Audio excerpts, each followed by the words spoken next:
Out of the shimmering heat of a dead-end town, a ghost appeared. She wasn't a real ghost, not yet anyway. She was a little girl, maybe 5 years old, who stepped out of an alleyway like she was made of dust and sunlight. Her feet were bare. Her dress was stained with the orange clay of the desert, and her eyes, they were searching for something. Anything. A scrap of kindness in a world that had forgotten the word. The town was a brittle, sun-bleached thing. Tin roofs glared. The paint on the bench outside the station had been peeled away by years of relentless wind, leaving the wood a tired, splintered gray. On that bench sat a man and a woman. The man was named Koa. He was huge, built like the mesas that broke the horizon, and he carried a silence around him that was heavier than stone. He'd seen things in the war, things he never spoke of, things that had carved lines into his face and left a permanent winter in his eyes. He wasn't waiting for a train, he was just waiting. The woman beside him was Tahana. Her stillness was different from his. It wasn't empty, it was deep, like a calm lake with a whole world living underneath. Her dark hair was woven into a single thick braid, and the silver brooch on her chest seemed to hold the only cool light in the entire sweltering town. She saw the girl. Nobody else did. Not really. The station clerk was busy spitting tobacco. The old men playing cards didn't look up. The women by the water pump just turned their backs, their whispers swallowed by the dry wind. But Tahana saw her. She didn't call out. She didn't rush. She simply turned her head, lifted her chin in that soft Apache way that meant, "I see you. You are not invisible to me." And just like that, the little girl stopped. Her world, which had been a blur of hungry motion, came to a sudden, sharp focus on the woman with the kind eyes.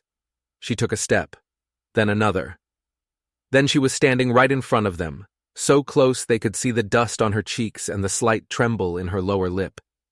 She clutched a dirty piece of cloth in her fist. Her voice, when it came, was a whisper that the wind almost stole. "I don't have a mama," she said. It wasn't a question. It was a fact, hard and sharp as a shard of glass. She looked right at Tahana. "Can I spend a day with you, ma'am?" Koa's jaw clenched. Just once. A single, tight muscle in his weathered cheek. He didn't move. He didn't speak. But the air around him grew colder. Tahana's heart didn't just break. It cracked, the way dry earth cracks after 100 years of drought, a sound no one else could hear. She rose from the bench, slow and graceful, and knelt in the dust in front of the child. She held out her hand, palm up, an invitation, an offering. The little girl didn't even hesitate. She placed her tiny, grimy hand in Tahana's, a perfect fit. And in that moment, 3 broken souls on the edge of nowhere became something else entirely. They just didn't know it yet. The town, however, was already starting to whisper, and their whispers were about to turn into a storm. Tahana smiled, a small, sad, beautiful thing. "You hungry?" The girl just nodded, her eyes wide. "Then let's find you some bread." Walking down Main Street was like walking through a gauntlet of stairs. The giant man, the Apache woman, and the barefoot ghost of a girl. You could feel the words behind them, thickening the air, sticking to their backs like burrs. They stepped into the mercantile, and the smell of sugar and leather was instantly choked off by the shopkeeper's disapproval. Mrs. Lamb, a woman whose face was perpetually pinched, blinked like a startled chicken. We don't serve," she stammered, her eyes flicking from Tahana to the filthy child. But then she saw Koa. He hadn't said a word. He just stood in the doorway, blocking out the sun, a silent mountain of a man whose shadow was enough to make your blood run cold. Mrs. Lamb swallowed hard. Without another word, she reached under the counter and pulled out a fresh loaf of cornbread. Money was exchanged in silence. No thank yous, no goodbyes. They sat on a bench outside, and the girl, whose name they learned was Lena, devoured the bread like a starved wolf. Crumbs clung to her chin, and she chewed with a desperate, frantic energy that spoke of days, maybe weeks, of emptiness. "Where's your mama now, Lena?" Tahana asked gently. Lena just shook her head. The light went out of her eyes. A door slammed shut somewhere deep inside. Tahana knew not to push. Some doors, once closed, could never be opened again. As they sat there, a group of townswomen walked by on the other side of the street. They didn't even try to hide their whispers.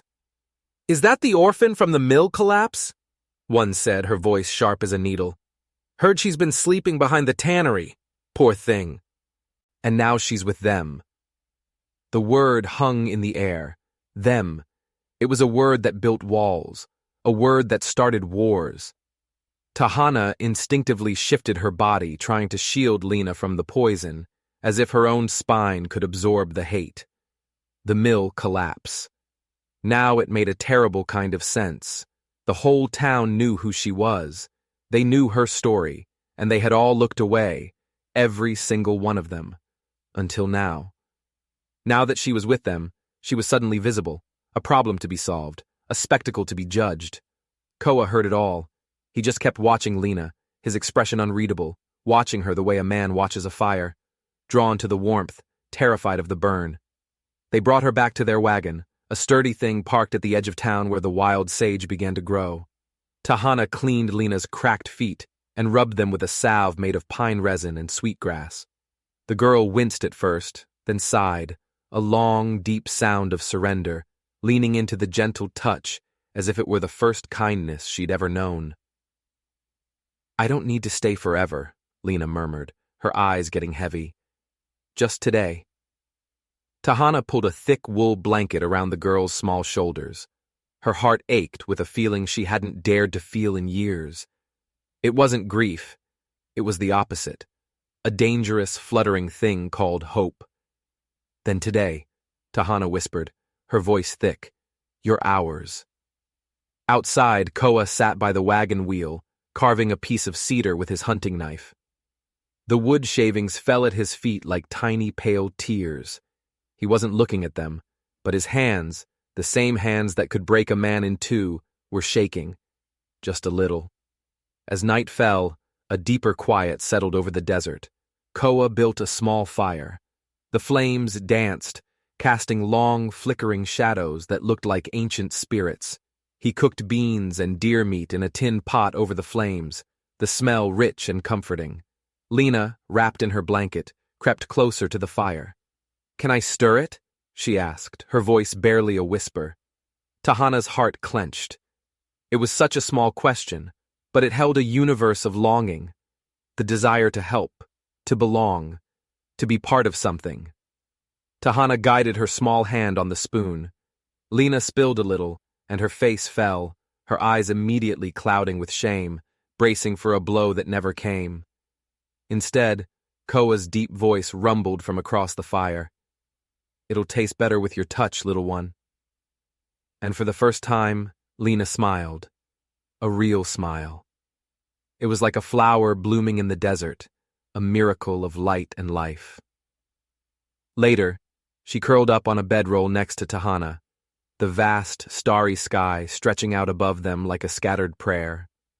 A coyote howled in the distant hills, a lonely, mournful sound. Lena reached out and gently took hold of Tahana's long braid, clutching it like a lifeline. "Are you a mama?" she asked into the darkness. Tahana hesitated. The question landed like a stone in the deep, quiet lake of her heart. A memory flashed behind her eyes, a tiny, still form, a winter that never ended. "No," she whispered, the word tasting like rust. "Not yet." Lena nodded, as if she understood, and closed her eyes. And from across the fire where he sat watching them with eyes that held the ghosts of 1,000 nights just like this one, Koa spoke. His voice was so low it was almost part of the wind. "Maybe now you are." When Lena was fast asleep, her small chest rising and falling in a steady, peaceful rhythm, Tahana stayed awake, stroking the child's tangled hair. Koa watched her, his face a mask of shadows and firelight. He didn't speak, but he stretched his hand across the space between them. She took it. His fingers were rough and calloused, but his touch was gentle. Somewhere far away, a train whistle blew, a long, lonesome cry in the dark. But for the first time in a long, long time, none of them felt alone. They were just three lost souls, huddled around a tiny fire, building a family not from blood, but from ashes. But they were fools to think the town would let them keep it. The world wasn't built on grace. It was built on judgment, and judgment was coming for them with the rising sun. Mourning didn't bring peace. It brought clarity, the kind that hurts. As they walked through town, Lena's small hand clutching Tahana's skirt, the silence was a living thing. It wasn't empty. It was full of hate. People didn't just ignore them anymore. They actively turned away. A woman pulling her rocking chair back on her porch. A milkman tipping his hat to the dust instead of to them. Even the dogs seemed to watch them with a strange, hostile stillness. Lena wore a new dress Tahana had stitched for her from an old calico shirt. It was blue, with a patch sewn over a worn spot. She also wore soft deerskin moccasins that Koa had made for her, replacing the bare, wounded feet she'd arrived with.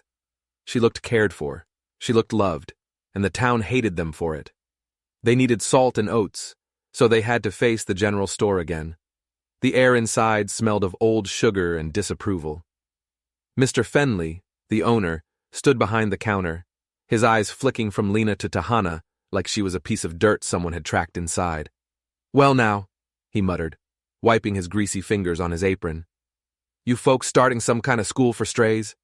Before Tahana could answer, Koa took a single step forward. He didn't say a word. He didn't have to. His shadow fell over the counter, and Mr. Fenley physically recoiled, his face going pale. Tahana placed the coins on the wood with a slow, deliberate grace that was its own kind of defiance. Fenley snatched the coins, his hands shaking, and shoved the sack of oats at them. As they turned to leave, his voice followed them, a venomous whisper. "Don't get too attached." The words hung in the air, a threat and a prophecy all in one. Outside, the whispers were getting bolder. They weren't just glances anymore. People were talking, just loud enough to be heard. "Where's her real kin? Someone should find them." "That Apache woman. She can't have children of her own, you know. She's just using the girl. I heard there was an inheritance from the mill company. A settlement for the orphans. Maybe that's what they're after." That was a new one. A lie so poisonous it felt like a snake bite. They weren't just being accused of being different anymore. Now they were being accused of being thieves, of preying on a child's grief for money. Lena heard it. She was a child, but she wasn't deaf. Her steps faltered. Her eyes dropped to the patched blue dress, which suddenly felt like a mark of shame. She was trying to shrink, to disappear back into the dusty ghost she had been. Tahana knelt beside her, right there on the dusty boardwalk. "You are safe with us," she whispered fiercely, trying to will the strength back into the girl's trembling body. "Their words are just noise. Let them pass through you." But the noise was getting louder, and it was starting to have a leader. That evening, as the sky turned a bruised purple, a sharp voice cut through the quiet. "You think God is blind to this abomination?" It was Reverend Clannard. He stood in front of his pristine white church, his white collar stark against his black coat, his face pinched with a righteous fury. He marched toward them, his Bible clutched in his hand like a weapon. "She is not yours to keep," he declared, his voice ringing with authority. "The Lord gave her life, and he demands she be raised in a proper Christian home, by her own kind." Tahana's chin lifted. "And what kind is that, Reverend? The kind that lets a child starve in an alley?" "Civilized," he snapped. "Not raised by medicine men and bonfires. Not taught heathen ways." Koa took a step forward, a low growl rumbling in his chest. The Reverend's eyes narrowed, but he held his ground. "I've seen your civilized kind raise children too," Tahana said, her voice low and steady, but sharp as obsidian. "With belts, and with empty plates, and with silence so cold it freezes a child's soul." Her eyes met his. "You don't want to save her. You want to own her." The Reverend paled, speechless for a moment. He pointed a trembling finger at them. This town will not stand for it. You do not belong here. Then neither does Mercy, Tahana replied, turning her back on him. He stormed away, but the line he had drawn in the dust remained. Us. And them. That night, the quiet around their fire felt different. It was heavy, laced with the Reverend's threats. Lena lay in the wagon, clutching the little wooden bird Koa had carved for her. It was a clumsy thing, its wings uneven, but it was hers. She held it like a secret, a small piece of hope in the growing darkness. Koa sat by the fire, his knife resting on his knee. He hadn't spoken since the confrontation. She's just a child, Tahana said finally, breaking the silence. He didn't look at her. He stared into the flames. So were we, once. The words were rough, torn from a place deep inside him. She's waking something up in me, Tahana. Something I buried a long time ago, in a grave next to our son. The name of their stillborn child hung unspoken in the air between them, a ghost that had haunted their silence for years.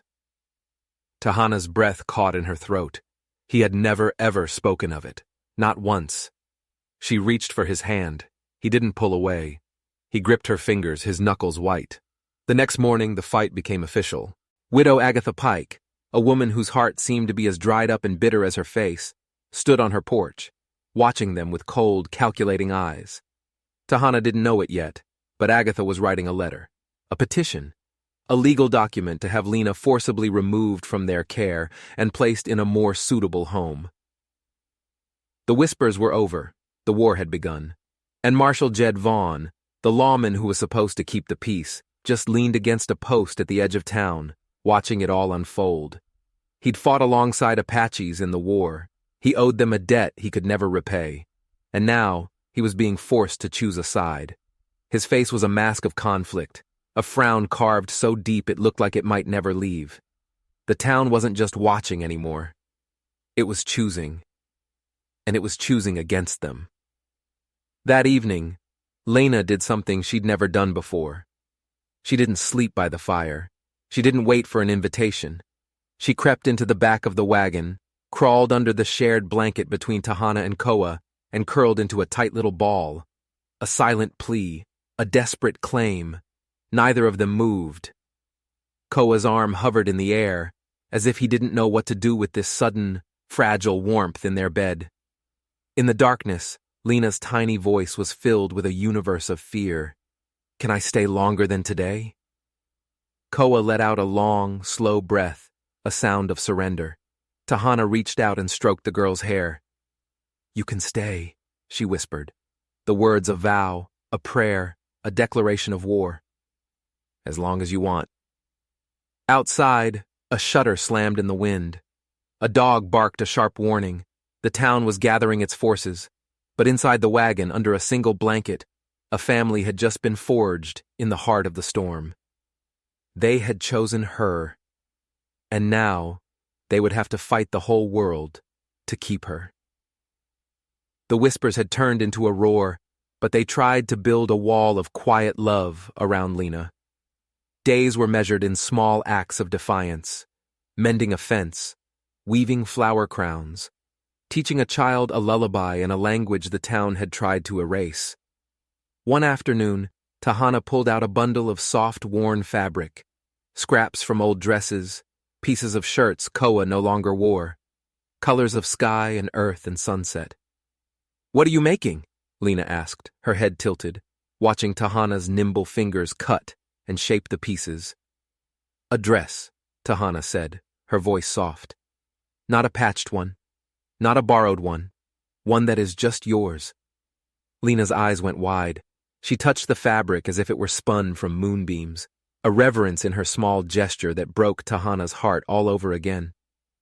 Mama used to say I'd get a new dress when I turned 6, she whispered. But I never turned 6. You will, Tahana said, her voice fierce with promise. And you will wear this when you do. That night, Koa was carving again. He worked slower than usual, his large hands surprisingly gentle. He wasn't carving another clumsy bird. This one was different. Its wings were spread wide, its neck curved upward in a silent song of flight. "What's this one for?" Lena asked, leaning against his strong arm, watching the shape emerge from the wood. He looked down at her, and the winter in his eyes seemed to thaw just for a moment. "For your windowsill," he said, his voice a low rumble. "So the wind knows where you sleep, so it can bring you good dreams." He was building a world for her, a world of safety and magic, right in the heart of their enemy's territory. But the enemy was closing in. Marshal Vaughn rode by the next day. He didn't get off his horse, just tipped his hat, his face grim. "Word is the widow's petition is full of signatures," he said, his voice low. "She's telling folks you're keeping the girl out of pride, that you're unfit." Koa's eyes darkened. He looked up at the marshal. "We're keeping her out of love." The marshal sighed, a weary sound. "That's a harder thing to prove on paper, Koa." Tahana stepped forward, her arms crossed. The fear she felt was a cold knot in her stomach, but her voice was steady. "Can they take her from us?" "Maybe," Vaughn admitted, and the word was a blow. "Maybe not. Depends how loud they shout. And right now, they're shouting mighty loud." He looked from Koa to Tahana, a strange mix of pity and warning in his eyes. "You need more than love to win this fight. You need a weapon the law will recognize." Koa looked past him, toward the distant sacred hills of his people. "Let them shout," he said, his voice flat and hard as granite. "I've stood in front of bullets that were quieter than their words." But it wasn't the shouted threats that cut the deepest. It was the small, silent cruelties. At the town well, Lena reached for the pump handle, and another child, a little boy with blonde hair, shrank back and hid behind his mother's skirts. The woman didn't say a word. She just grabbed her son's hand and walked away, leaving her bucket empty. Lena's face crumpled. She looked down at her deerskin moccasins. "Is it my skin?" she whispered to Tahana, the question so full of pain it was almost invisible. "Is that why they don't like me?" Tahana knelt in the dust, her heart shattering. "No, little one," she said, her voice shaking with a rage she couldn't show. "There is nothing wrong with your skin. It's their eyes. Their eyes are broken." That night, the silence around the fire was different. It wasn't peaceful. It was the heavy, suffocating silence of impending doom. Lena couldn't sleep. She tossed and turned, her small fists clenched under the blanket. "Will they take me away?" she asked in the dark, her voice trembling. "Not if we can help it," Tahana answered, her own voice tight with the fear she was trying to hide. "But what if they do?" Lena whispered. "What if they're stronger?" Koa had been sitting on the wagon step, a silent sentinel in the darkness. He hadn't built a door on their wagon, just a canvas flap. He never wanted Lena to feel trapped. Now, his voice came out of the night, calm and certain. "If they try," he said, "they'll find we don't break easy." Lena sat up. "Promise?"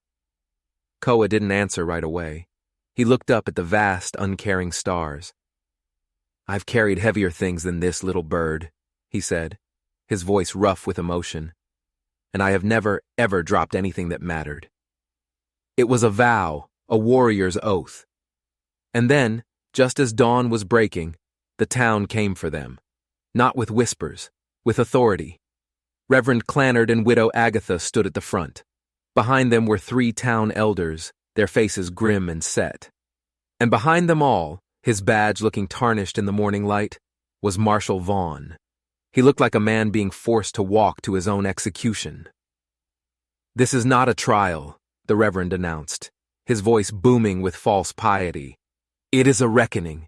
The good people of this town have spoken. The child must be placed in more appropriate care." Koa stood in front of the wagon, a human shield. Tahana stood just behind him. Lena peered out from behind the canvas flap, her eyes wide with terror. "And who decides what's appropriate?" Koa's voice was a low growl. "We do," Widow Agatha snapped, her eyes gleaming with triumph. "The decent, God-fearing people who built this town." "You didn't build it," Koa said, his voice dangerously quiet. "You just built on top of our graves." A shocked silence fell over the group. Marshal Vaughn stepped forward, his face pained. "Koa, there's a legal petition. My hands are tied." "Then let it go to a real court," Tahana said, her voice ringing with a strength that surprised everyone. "We will stand before a judge and tell our story." "No judge in this territory will listen to you over a town petition," Agatha sneered. "Then we'll speak anyway," Tahana declared. And that's when it happened. The canvas flap was pushed aside and Lena stepped out. She was wearing the simple blue dress, her hands smoothing the fabric as if to hide the patch. She walked right past Koa and Tahana and stood before the crowd, a tiny, defiant figure against the vast, empty landscape. "I don't want to go," she said. Her voice was small, but it was clear and steady. "They're my home." Agatha opened her mouth to argue, but Marshal Vaughn held up a hand. A strange light had entered his eyes. He looked at Koa. "There might be one way," he said, almost too low to hear. "One weapon they can't fight." "What is it?" Tahana asked, her heart pounding. The marshal looked from Koa's stoic face to Tahana's fierce one. "Formal guardianship. Not by town law, by your law.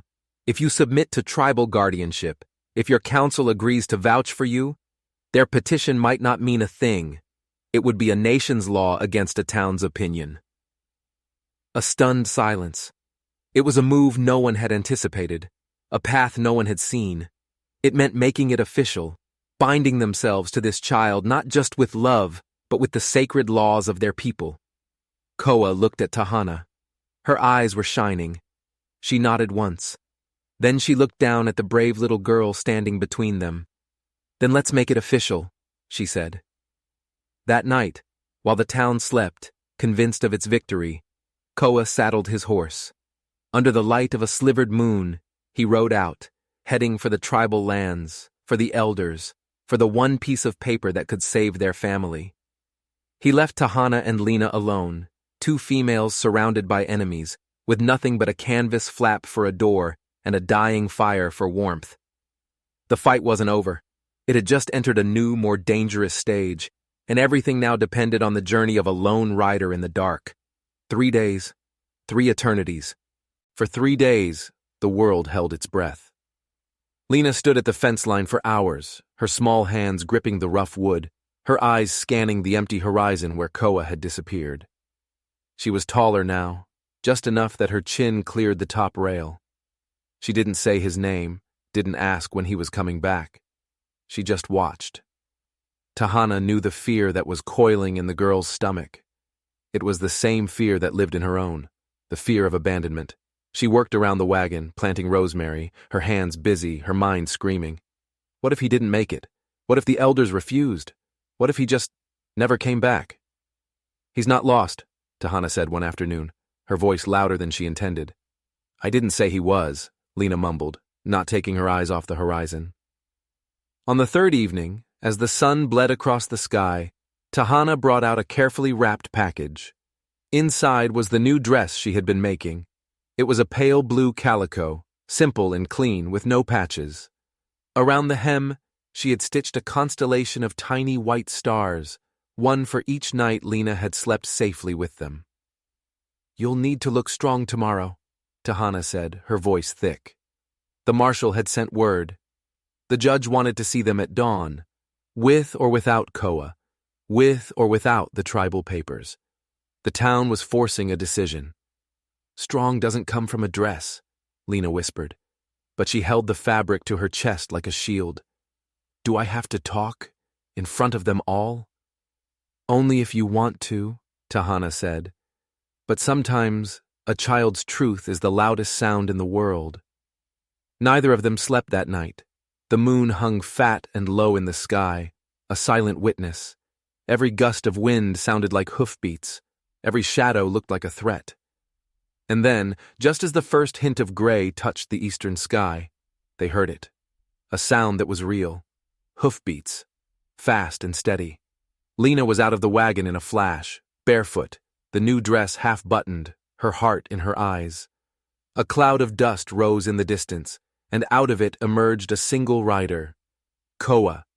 He slid off his horse, his face etched with exhaustion and dust, and before he could even stand straight, Lena launched herself into his arms. He sank to his knees, wrapping his arms around her, burying his face in her tangled hair. "You didn't get lost," she sobbed into his chest. "Never do," he grunted, his voice rough. He held out a folded piece of paper to Tahana. It was creased and dirty, but on it were 4 distinct marks, sealed with the official stamp of the Apache Tribal Council. Guardianship. Vouched for. Recognized. He had done it. The gathering wasn't in a courtroom. It was on the porch of the judge's house, which felt even more intimidating. It was personal. Reverend Clannard stood there, his arms crossed.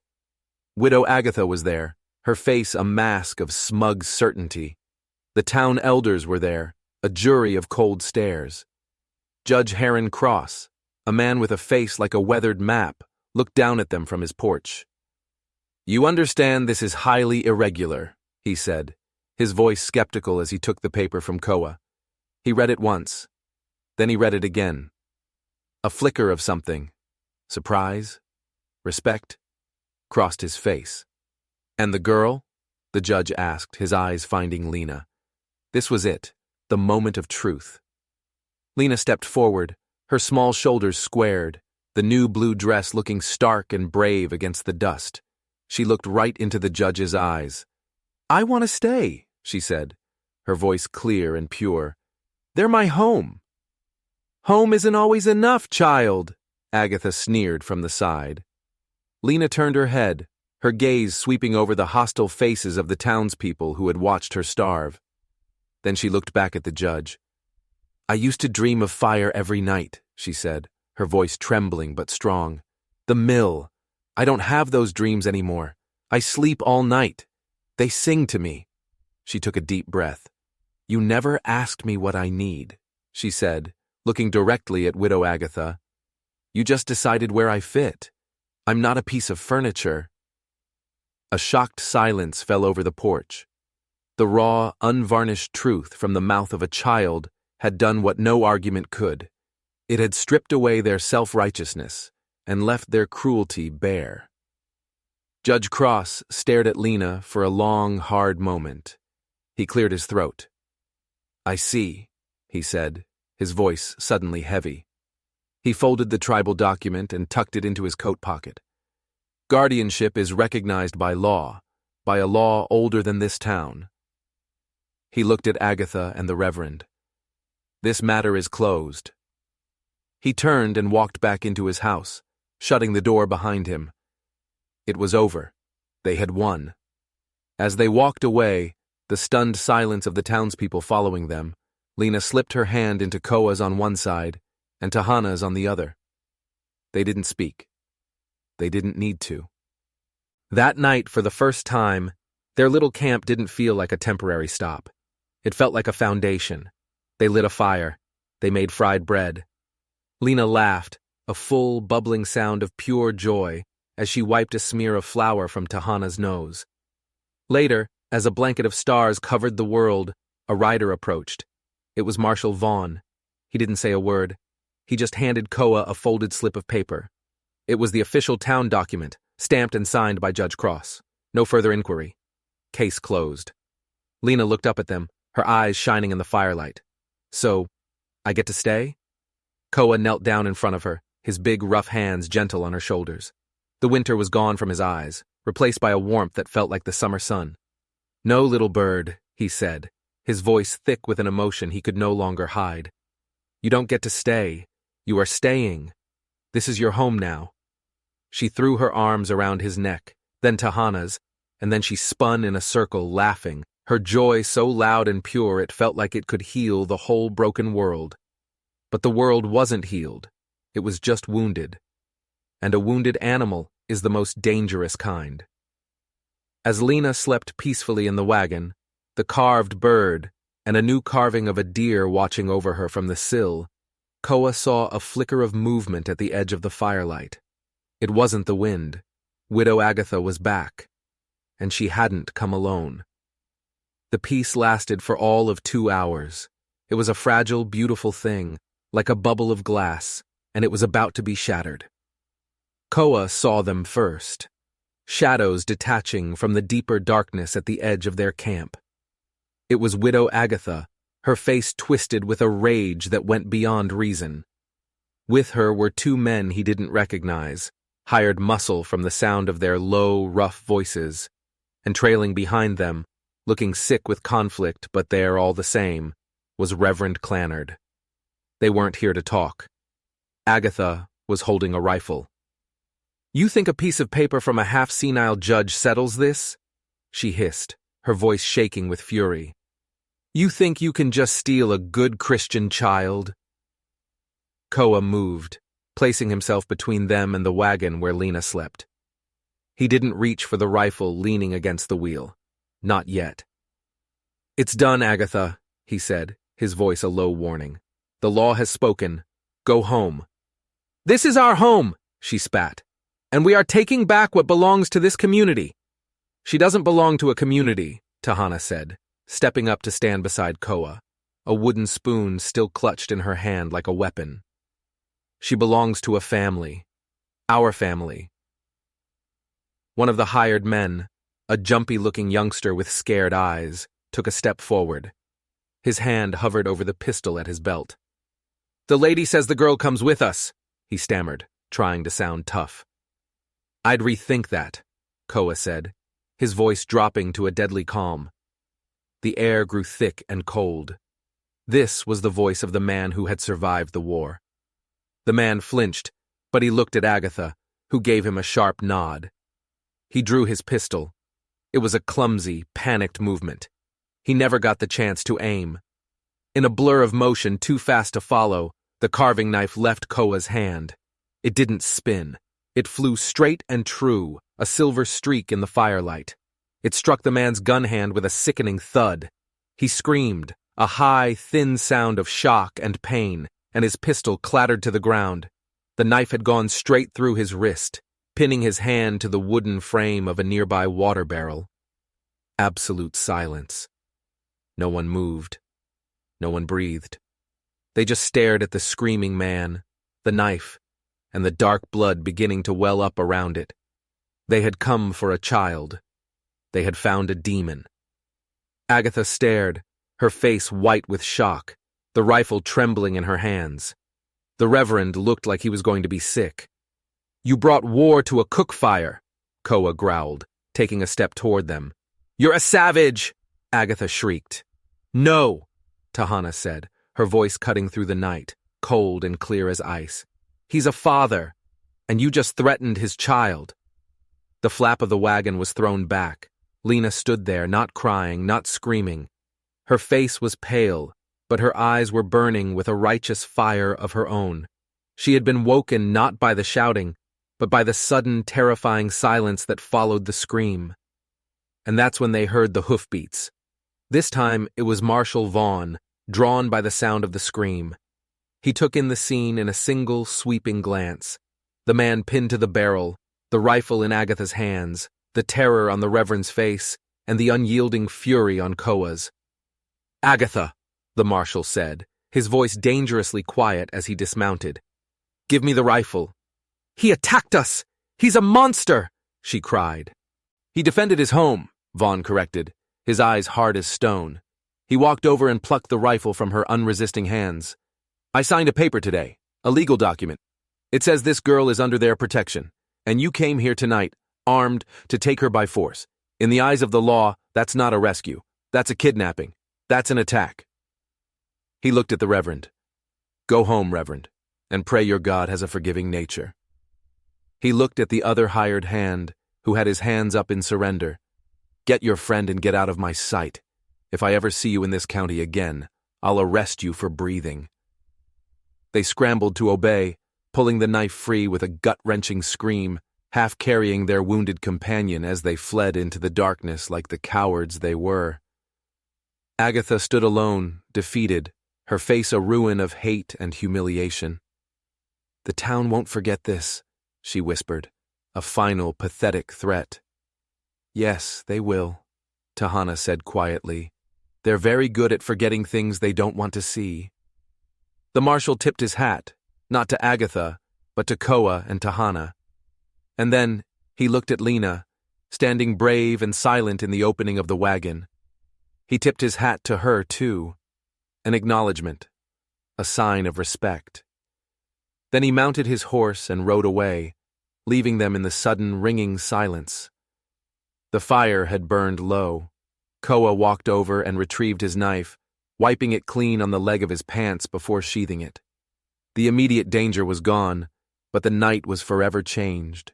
They were no longer just a family the town disapproved of. They were a family the town feared, and sometimes fear is a stronger wall than love. Lena came and sat between them by the embers. She didn't say anything for a long time. She just reached out and took Koa's hand, the same hand that had thrown the knife, and held it. Tahana put her arm around the girl's shoulders, pulling her close. Koa put his other arm around Tahana. The three of them sat there, a fortress of three, watching the last of the flames die out. "Is this really my home?" Lena whispered into the darkness, the question different now. Not a plea, but a confirmation. Koa looked from his fierce woman to his brave daughter, and the last of the ice around his heart finally melted away. "You tell me," he said, his voice thick with a love that was bigger than the whole dark sky. Lena looked at the man who was a warrior and the woman who was a river of strength. She looked at the wagon, the dying fire, the star-filled sky. She felt the warmth of their bodies on either side of her, a shield against all the coldness in the world. She nodded, a slow, certain movement, and then she said the word, not as a question, not as a hope, but as a fact. A truth she had fought for and won. Home. And in the quiet of the desert, under the watchful eyes of the stars, it was more than enough. It was everything. If you were moved by their journey to find a family against all odds, make sure you hit that subscribe button and ring the bell so you don't miss our next story.